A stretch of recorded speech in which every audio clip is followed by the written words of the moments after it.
ছোটবেলা থেকে ইচ্ছে ছিল একটা স্পোর্টস বাইক কিনবো। বাজারের সবচাইতে দামি যে বাইকটা, সে সৌভাগ্য হয়নি এখনো।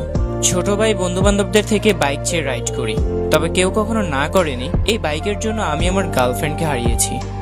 আমি যখন প্রথম আমার গার্লফ্রেন্ডের সাথে মিট করতে যাই, তখন আমার বাইকটা দেখে সে অনেক খুশি হয়, তবে আমাকে জিজ্ঞেস করেনি যে এই বাইকটা কার। প্রথম দেখায় এত কিছু তো আর আমিও বুঝিনি। সব ঠিকঠাকই চলতেছিল, মাসে 2-3 বার দেখা হয়, রেস্টুরেন্টে বসে খাওয়া দাওয়া করি, বিল মাঝে মাঝে ও দেয় আমিও দিই। এভাবে আমাদের সম্পর্কটা প্রায় 1 বছর হয়ে গেল।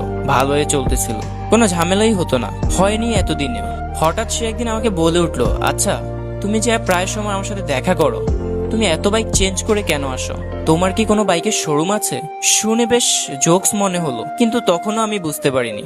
আমি বলে উঠলাম, আরে আমার তো কোনো বাইকই নেই, শোরুম পাবো কই?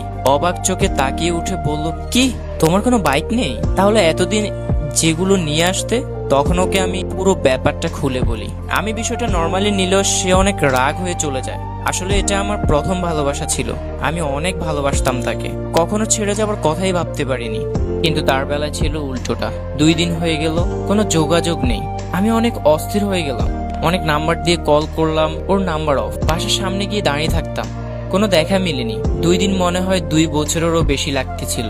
তখন হঠাৎ তার এক কাজিনের সাথে আমার দেখা হয়ে গেল। তখন আমি তাকে পুরো ব্যাপারটা বলার পর সে আমাকে বলে, ভাইয়া দেখেন, তার নামটা হাইড রাখলাম, হয়তো অনেকের সাথে মিলে যেতে পারে। যাই হোক, তো আমাকে বলে ও তো নতুন একটা রিলেশনে ইনভলভ হয়েছে, ছেলের নাকি অনেক টাকা পয়সা, গাড়ি আছে, বাইক আছে, ওরা তো নাকি চুটিয়ে প্রেম করছে। তখন আমি এসব শোনার পর জাস্ট কয়েক সেকেন্ডের ভিতরেই সেন্সলেস হয়ে যাই। আমার সাথে ফ্রেন্ডরা ছিল, তারা আমাকে হসপিটালে অ্যাডমিট করায়। দেন যখন আমার মনে আছে আমার জ্ঞান ফিরে, আমি হসপিটাল থেকে বেরিয়ে ওর খোঁজে একটা বাগান বাড়ি ছিল যেখানে আমরা প্রায় দেখা করতাম। ওখানে গিয়ে দেখি ও বসে আছে। কিছু বলার আগে আমি ওকে বলতেছি, তুমি কি আমার সাথে এতদিন মজা করছো? কথাটা বলার সাথে সাথে যে অ্যান্সারটুকু পেয়েছি, বলার মতো না ভাই।